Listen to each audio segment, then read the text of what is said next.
It's Talk Erie and the Joel Natale Show. We are live from our Kingdom Financial Group studio here at 5th and State, also live on YouTube and Facebook. And we do have those crucial conversations that Erie needs. And I'm delighted to invite, for the first time in this capacity here, welcome to the Erie County Executive, Christina Vogel. Welcome, Christina. Good to see you. Hi. Thanks for having me. Madam CE, Madam Executive. You have all the titles. Yeah, apparently, yeah. Well, you know what? Yeah, it is. It's a important role to be in. You know, you're really the chief executive officer for the county of, what is it, 270,000 people? Yeah.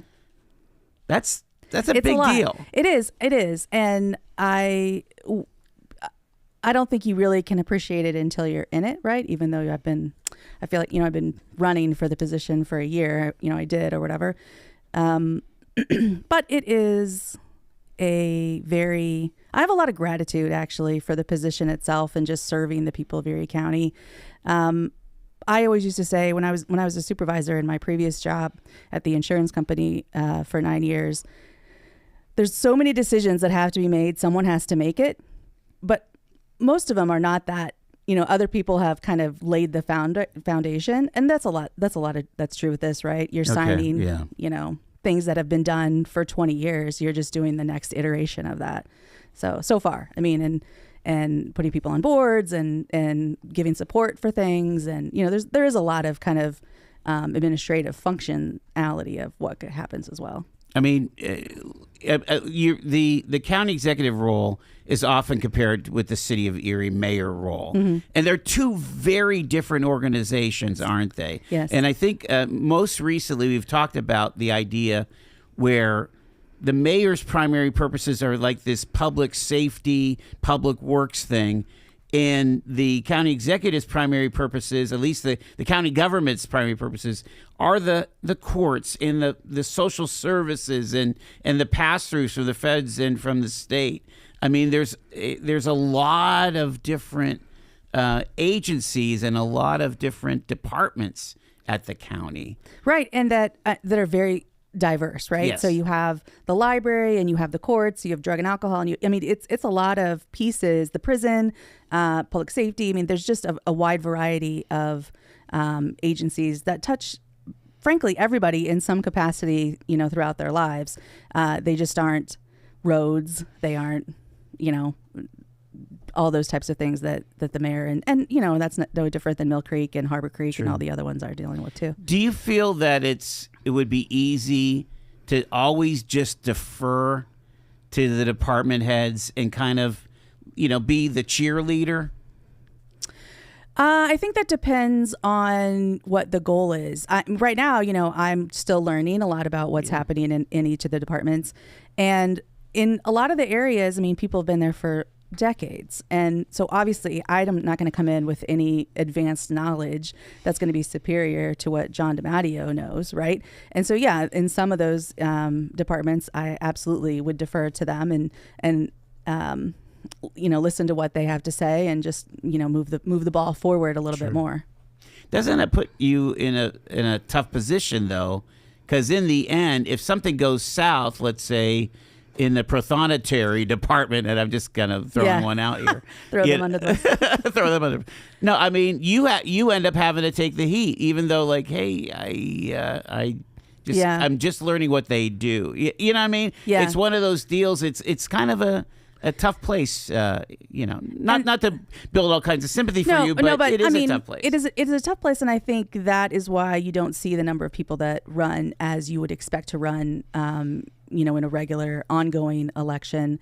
And I think I had said all along that it was surprising to me that there weren't more people that ran in this race.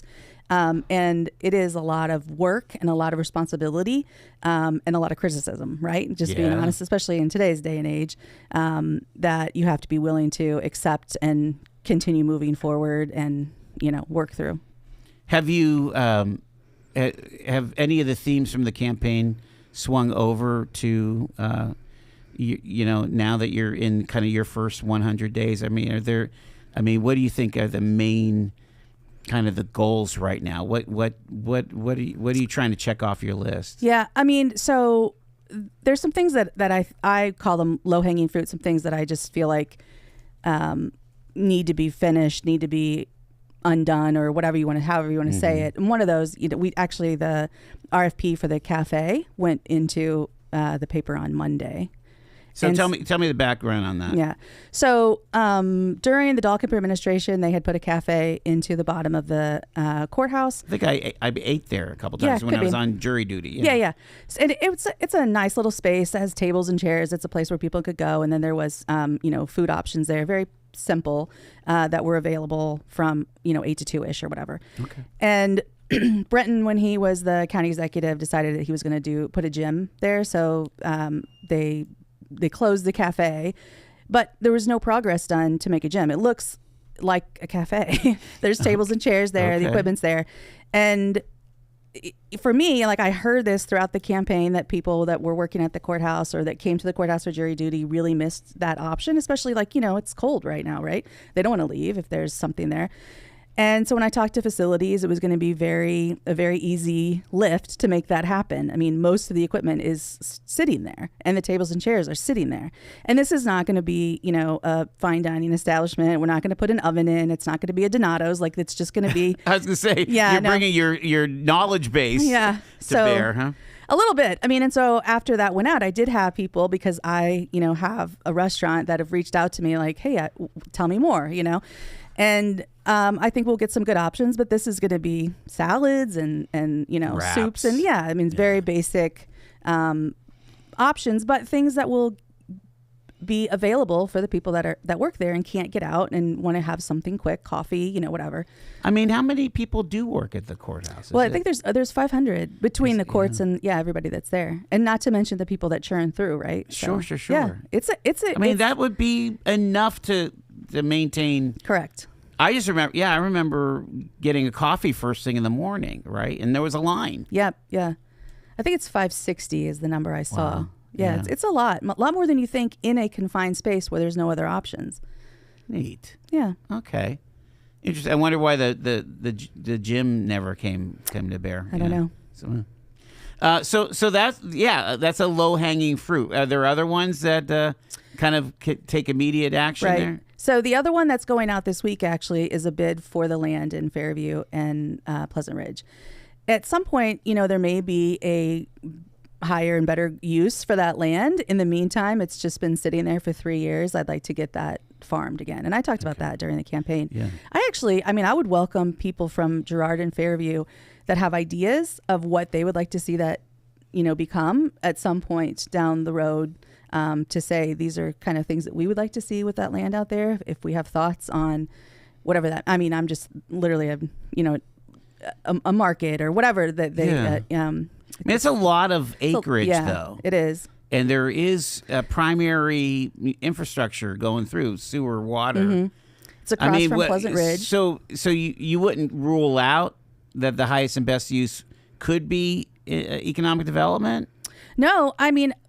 I have no idea, and I haven't put any time to really look at it, but I think until we come to an understanding of what something could be, the least we can do is get it back into productive use. And so that bid is going out this week as well. And I think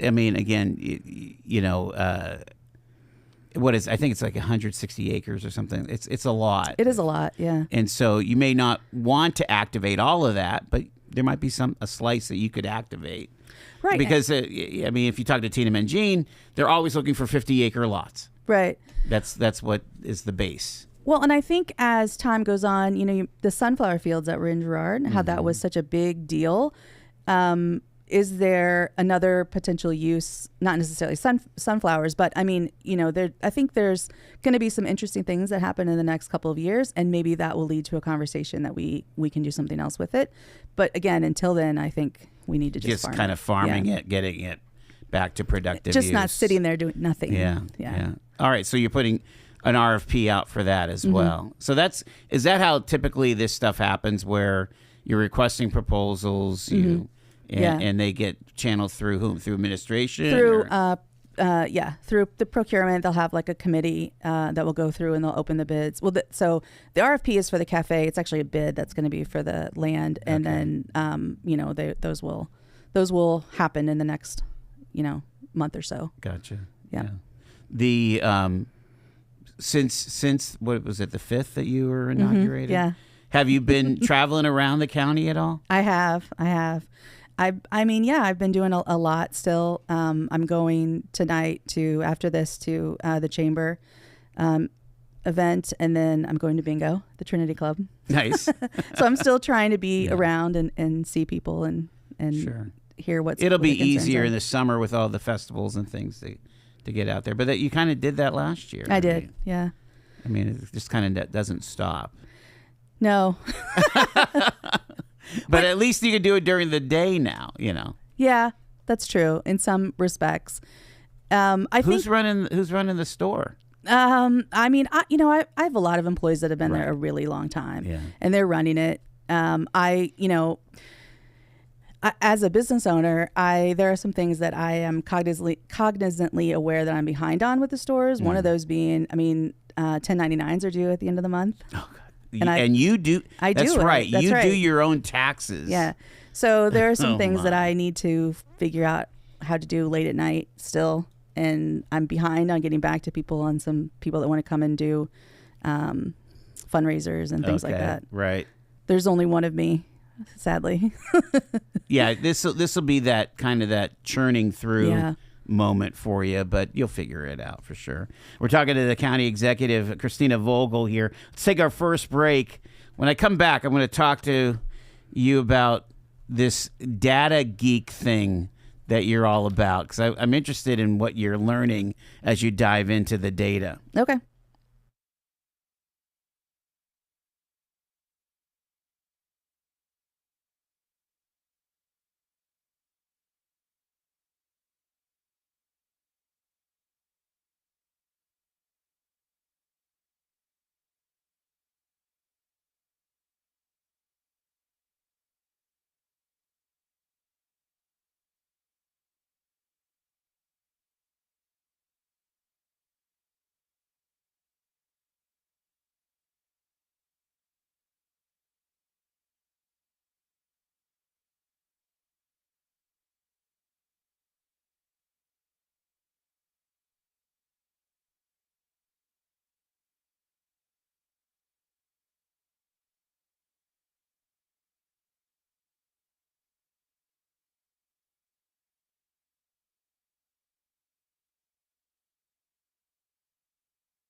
County Executive Christina Vogel is with us here on Talk Erie and the Joel Natale Show. I got to ask you about your obsession with data. Mm-hmm. I mean, explain to my audience, where this kind of comes from. Well, so I was a computer programmer for a really long time, and I can do a lot with programming, with queries, with databases in a variety of languages and systems. And, I like it. I mean, I very much like getting to the foundation of where things are and then building and understanding all the pieces of it. And, the county has some really great systems.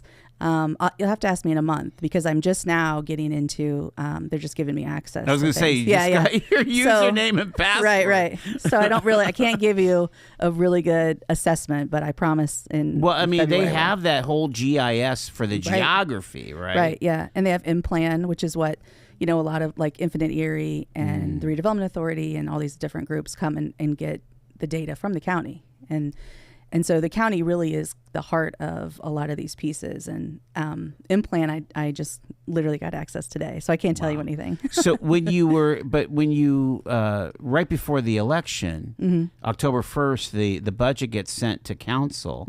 You tried to kind of unpack that. Yeah. And that was a bear, wasn't it? It is. And so that system is actually called FMS, which is a really old system. Actually, I have a meeting maybe next Monday to go through in the next few days to understand that, because looking at it now, I am in that one, but it is it's very old fashioned, and you can export some things in Excel, but to be able to kind of do the formulas and the things like that, and again starting from like the base level, I like to like know where the ground is and then understand all the pieces. So I mean, is it even like it's probably even difficult to know workforce levels and how much the workforce costs and how much benefits cost. What are we spending on dental today?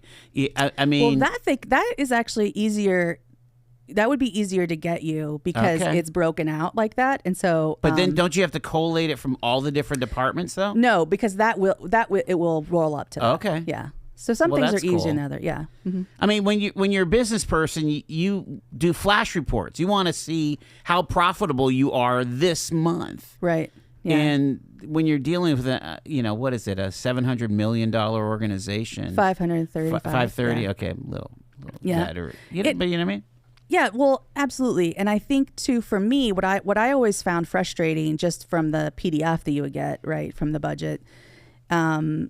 And when you would try to pull it in, I never had the time to like actually write something to try to do that. But it's really hard to really get a straight answer of how much anything really is. And that I found frustrating with. Like a particular project, or like personnel and and to look at ratios. So like for me, I want to know what my labor ratio is to sales every week, right? And I want to know what the cost of the cost of goods sold is, and I want to know I know from my budget how much I expect to spend on labor for 2026 now, right? And and how we're doing, and those things seemed very opaque at the county to me. Wow. During the campaign. So as you get your feet wet into this, do you think we could get systems that will make it more transparent, not only for the county executive, but for the rest of the county citizens? Yeah, I think so. Yeah. And I think that the taxpayers deserve that, right? They need to understand with where all their dollars are going, because it's not enough to just say we're going to raise taxes. There needs to be some accountability for what that turns into jobs and outcomes, and how we're serving the people that we're taking the money from. Beyond the pass-throughs, what is the most expensive part of county government, would you say? The most expensive, like where we spend the most where we cost? spend the most money, yeah. I mean, Department of Human Services. But that's a lot of that's it, passed right? to you, right? So that's and we should explain it to our audience that basically the feds and the state have empowered the county, or basically are contracting with the county to do human services on behalf of the state. And so the Office of Children and Youth, much of that is paid for by the state, right? Right. In drug and alcohol, yeah. A lot of that money comes back. Yeah. That's a good question. I'll see if I can find that out for you. I mean, what I was going through actually recently was looking at the city. How much do we get from the city of the $103 million that we will get from taxes this year for the county. How much of that comes from the city? How much of that comes from Mill Creek? How much of that comes from Harbor Creek and Fairview? And what is the and what did we give back to them in the last couple of years in municipal gap? Because that was, something that the previous administration focused on, the rest outside of the county. And there's nothing wrong with that if that is your intentional strategy. But I think that, he intentionally chose not to do things for the city. Right. And we do get a lot of money from the city, and so they've put a lot of money in that's gone to a lot of other places. It's almost like the metaphor of the coastals, the coastal elites on the national level. They actually contribute more to the national budget than they actually bring back. The beyond budgets and other parts of data, one of the biggest things that continues to be nagging this metropolitan area is our population decline. When do you think you're going to dig into that and demographics that way? And are we aging? Should we be doing more for our 65 plus, our 70 plus, 75? I mean, honestly, 65 plus isn't the same as it used to be. I mean, I plan on working well beyond 65. You know what I mean? That's a good question too. I haven't looked at anything demographic wise by age or anything like that, although I don't have that at my fingertips yet. Right. But I do think that's a great question to see how we're serving that population as it ages, and then also kind of tandem to your question is how do we get more people here and keep them here? Right. And that is something I'm very cognizant of and want to be mindful of whenever I'm talking about things that are happening as far as how we can support economic development and what that looks like. Yeah, the population is one of those major concerns, because for a while there we were just kind of like shuffling the chairs on the Titanic, but now there's just less people on the boat, and we've got to figure out how we're turning that around, because our industries will need the workforce. Yeah. And the new Americans and so on, all that stuff, right? I mean, right. And new Americans don't necessarily always stay in the city. They have kind of traditionally, but as wealth grows, they move into the county. They move into a nice house in Mill Creek or Harbor Creek. Actually, I was surprised at how many immigrants I met door to door, actually, primarily in Mill Creek. Interesting. Yeah. Wow. Yeah. That makes a lot of sense. We're talking to Christina Vogel. She is the county executive for our January meeting. I got to take a break at the bottom of the hour here, but we do need to talk about the tiny homes and some of the other kind of dangling participles left over from the previous administration here. Get a hold of us. Again, our email is joel@talkerie.com. You can also reach out on Facebook. We're live on Facebook right now. We're live on YouTube. That YouTube channel is youtube.com/talk Erie video. And that's a great way to connect that way here. I've got just making my way to news here at the bottom of the hour. And, of course, the podcast is on Spotify. This will be a Spotify podcast, also available on Apple, iHeartRadio, wherever you catch your podcasts here. Stay with us. It's Talk Erie.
It's Talk Erie on the Joel Natale Show, 434. We're talking to the county executive, Christina Vogel, and we are just kind of talking about the whirlwind, right, after an election, because literally what you find out. So there's like the ecstasy of the election night and the day after. And had you had a transition team kind of? No. Okay. You didn't count any chickens, did you? No. But you kind of knew, could knew the trends, right? It wasn't until probably a week before that we started thinking, well, maybe we should think about a transition team now, because I was just really trying to do all the pieces to get, I was going door to door up until the last, and then I think it was 2 days later we started really planning the transition team. So it was a very short break. Yeah. Wow. and so they've been working up until your inauguration here on the 5th of January. What did you task them to do? What did you want the transition to do? So I went out and found specifically people that were tangentially related to the departments, and that weren't looking for a job. So that was the two kind of criteria. Sure. And it's kind of that what is that Dick Cheney effect where it's basically, I'm going to look for this person. Oh yeah, it's me. Yeah, right. He looked for the vice president, and it turned out to be him. I always kind of thought that was interesting. Yeah. Go ahead. I'm sorry. Yeah, that's what I didn't want. Right. So, and then they were tasked with meeting with the departments without me. Oh. So that they could be honest. Yeah. And give their concerns, give their thoughts, give their assessment of kind of each of the departments. And then we met back together in a couple different times and went through all of those. And the people on the transition team, I knew some of them well. I knew some of them, not so well. And some of them I didn't know at all, really. And I'd only met, but I asked them to be on the transition team because of their connections to different areas. Mm-hmm. And I thought that worked really well. And we got a lot of great feedback. And from that, we really didn't change a lot of the department heads. Most of them are the same. Obviously, there are ones that are going to change, right? I mean, I was never going to keep Joe Sennett. Everybody knows that, including Joe Sennett. And they're the solicitor and the public defender and those kind of appointed positions. But most of the other ones are there, even the ones that, Brenton hired. And I'll give you an example. Joe Bonacci is at Veterans Affairs. Yes. His employees love him. The agencies that work with him love him. The veterans love him. What would possibly, move me to change him from that role, right? So, and I tried to keep it as steady as possible. It's a lot of transition for people and a lot of change and uncertainty, and so. Do you anticipate new departments or reorganized departments? I mean, we're seeing a bit of that happening in the city. I'm especially interested in this economic development. I mean, Executive Davis really propped that up. Is that something that you're going to pursue, or are you going to have a different take on economic development? Well, let me answer your first question first. Yeah. We have two interim directors that are in there right now. One is finance and one is IT, and both of them are retired executives that are just staying to the end of February. And for two different reasons. And IT, obviously, that's been in the news. There's a lot of, upheaval there, and just kind of assessing what that looks like. What are the right positions? Do they have the technology that we need? A lot of the policies, like a lot of different things that Joe Butler is looking at, who is a retired CIO from Hammett or UPMC. So that upheaval was happening. And so we're just trying to understand where it is. And that seemed like a really good time. We've already posted that position. And so we are looking to fill that currently too, but we just want to give him a couple weeks. And then finance is the other one. And that was trying to understand, but the budget was very important to me. And I also wanted to have an objective opinion, come in and look at that and see where we are with the finances. And same thing. He is staying to the end of February. Who is that? Steve Shillow. Okay. Yeah. Oh yeah. From Gannon. Yep. Mm-hmm. And I worked with him years ago. Did you? Yeah. Mm-hmm. So he's great guy. Yeah. So that's been good. So those things are happening. As far as other realignments, I don't think so. I am trying to get a communications person that would be. Explain what you're going to call him. Her. Him or the her. person. Yeah, the role is what we've called it is a countywide engagement officer. It's someone that would really focus on a lot of the things that are happening in the county and not on the county executive. And I don't want to be the face of the county, and I don't think I should be. And there's a lot of great things that are happening. I mean, everywhere I go, anytime I'm in all these different meetings, I think some people should know that. People should know that.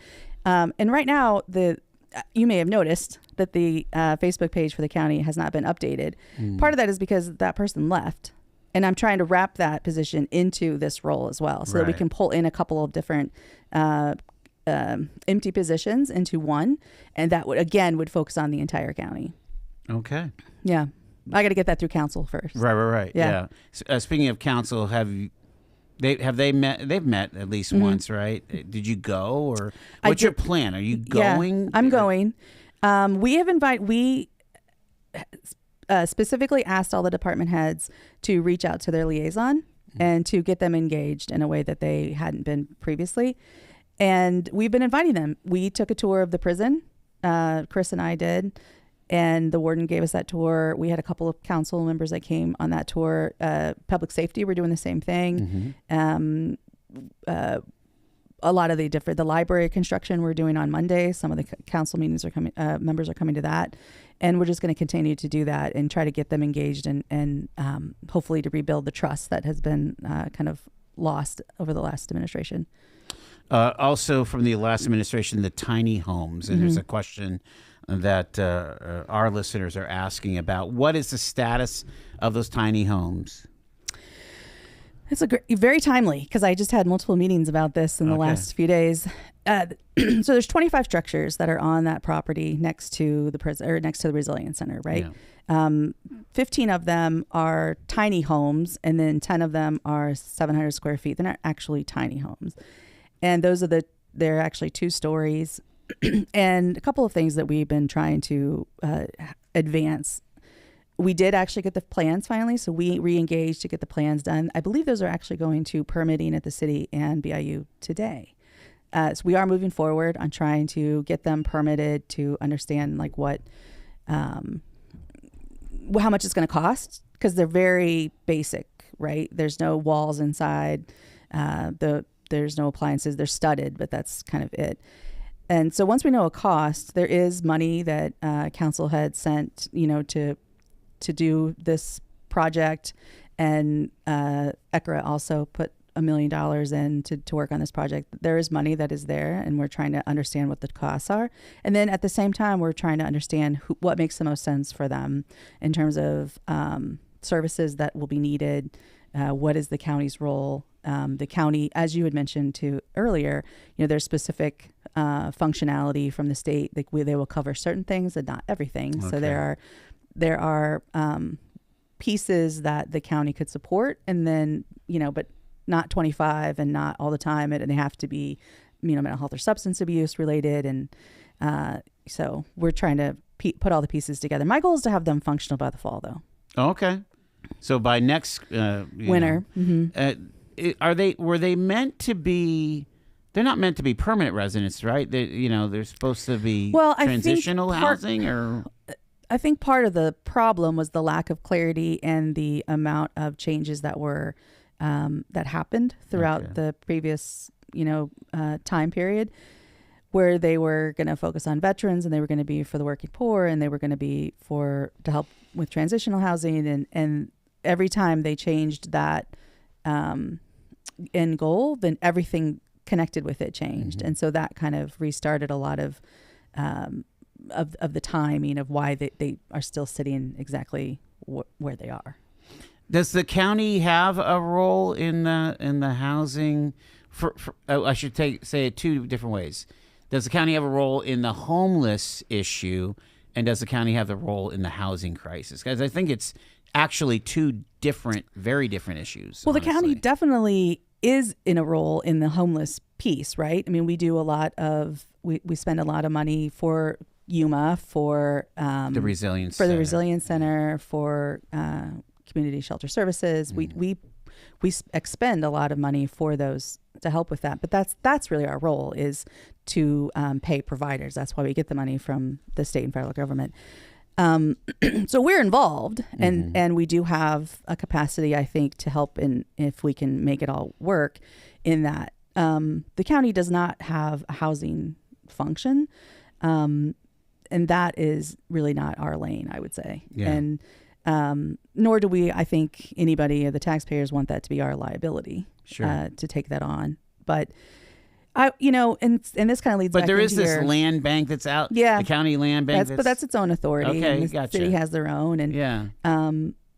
could we partner with some agencies? Those are conversations actually that we've been having. Is there a better use for some of them? And that's kind of what we're working through. But I think that goes into your economic development question from earlier. Right. I mean, my thought process and what I've said all along with the campaign is that I believe the county should be a strong foundation from which everything else comes. And so we have these, the implant and these service GIS, all these things that happen in the planning department, how we can help municipalities and other organizations, get grants, how we can help with the EMS, just try to bring people together and understand how we can support them and what they need. And I think we can do that in a variety of ways for different organizations, but not going out and trying to lure someone here. I mean, modern, there's I'm losing it off the top of my head.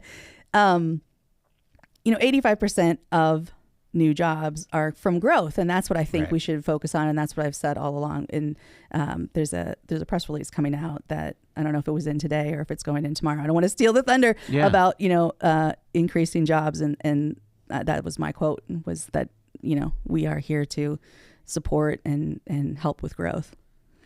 Again, if you talk to a Tina Mangine or Laith Wardy, who has a show on that you've been on at 9:00 on Fridays, it's most of the attention of any community should be on business retention and expansion, BRE. Yeah. And because that's the low hanging fruit, like you said. Right. Again, if we can get that $10 million a year in revenue shop with 50 employees, do a 2x or a 5x. Can you imagine the kind of impact of a $50 million shop with not just 50 employees, but 250 employees? I mean, that's the kind of thing that makes a growing community go. Right. Exactly. And I think every elected has a job in that. Yeah. I mean, needs to be supported, whether you're the executive or on council or city council, township supervisors, and so on. Let's talk about council again. You mentioned that you're going to meetings, you're having your department heads go talk to their liaisons. What's the feedback that you're getting from council? Because if it's all kumbaya, then we're not sharp enough, are we? Shouldn't there be a little shouldn't there be a little bit of back and forth? Yeah, and I think there is, and there will always be, and not necessarily adversarial, right? But exactly, there should be discussion, healthy discussion, and that's we weren't in a space of healthy discussion of actually talking through ideas and vision and what that looks like and how do we bring the community in, all those pieces. Instead, it was just adversarial, and that's where I don't want to go. So I have no illusions that that I'm going to get whatever I want. Right. But I am trying, even with the two Republicans that I was going to say, Ellen is Ellen you is live my, in yes. Ellen Ellen's is my district, rep. Yes, that's right. And the other thing I will say, I said this actually at the council meeting. I would ask the directors when I met with them, who's your liaison? Have you had interactions with them? And some of them weren't allowed to speak with them, but Ellen was very involved. I mean, Ellen committed time to the health department, to human services, showed up, did the work, along with everything else. And I said that to her then. She believes in it, and you can see that. I mean, that's, so I appreciate anyone that is going to step up and take the time to do that. Talk about the authorities. Again, we're in Pennsylvania, so we like these authorities, right? Which tend to take a little bit of the wind out of an elective sales, but this is how we're set up, right? I mean, you have an appointed official at the port, at the RDA, at the water authority. I mean, on and on and on. What do you think your role is going to be in communicating with the authorities, parking, whatever? Well, I mean, I would say regular meetings, monthly meetings or quarterly or whatever makes sense for those organizations. I know I have a meeting this week, I believe, with the Redevelopment Authority, and trying to understand again how we can support them and what they need from me. What do they need me to advocate for? And I'm happy to do that. And as long as I understand, what it is and how I can help, right, I'm more than happy to be an advocate for them. I mean, you think about, if you take the mixture of Erie events, the Convention Center Authority, the Port Authority, and the RDA, you're talking billions of dollars of potential investment along the waterfront, Yeah. And that's all Erie County right there. Yep. Yeah. And then, you never know when a maritime sanctuary is going to come by, some kind of curveball, or America 250. Do you think the county will have a role in that? Yeah. I mean, Steve Oler is leading that. Yeah. And for the county. And I think it'll be great. I'm looking forward to it. There's a lot of things that are happening. I mean, so Pittsburgh has the NFL draft this year, which was for both Green Bay and Detroit, which we had it the last 2 years. 500,000 people came in. And I think, so this is another reason why I want a communications person to talk about different things. Here we sit between Buffalo and Cleveland and Pittsburgh, and we could do something with that. It's the 25th anniversary of 9/11 in September. That's right. America 250. There's a lot of things that are happening. The Niagara's coming back. The Niagara's coming back, which is great. Yeah. There's a lot of great things going on. And not just that, I went to a conservation district meeting, and their seedling fundraiser that they do, I thought, this would be something that would be great to get more awareness about, right? I mean, there's little things that people do every day that are amazing. We have the conversations with Aaron Morenik, the health director, about, okay, post-COVID, what else can we work on to make Erie more healthy? Right. What can we do about, our metabolic disease and our smoking problem around here? Right? Right. I mean, gosh. Well, this is why we meet once a month, because it's a huge agenda, isn't it? It is. But I've met so many great people, and I continue to meet people. And like I said, I really am trying to focus on just the gratitude of the role and the opportunity, because I do, listen, you're stuck with me for 4 years. So we might as well try to make the best of it. That's what, you know what I mean? And try to optimize everything that we can. That's how I'm looking at it. Well, keep us in touch. Again, if breaking news, let us know. You know how to get a hold of us. But meanwhile, we will see you next month. All right. I'll bring you some data, questions, beautiful answers. County Executive Christina Vogel here on the Joel Natella Show. Thanks for taking the time. Appreciate it. Thanks for having me. Appreciate it. It is 6 minutes in front of 5 o'clock.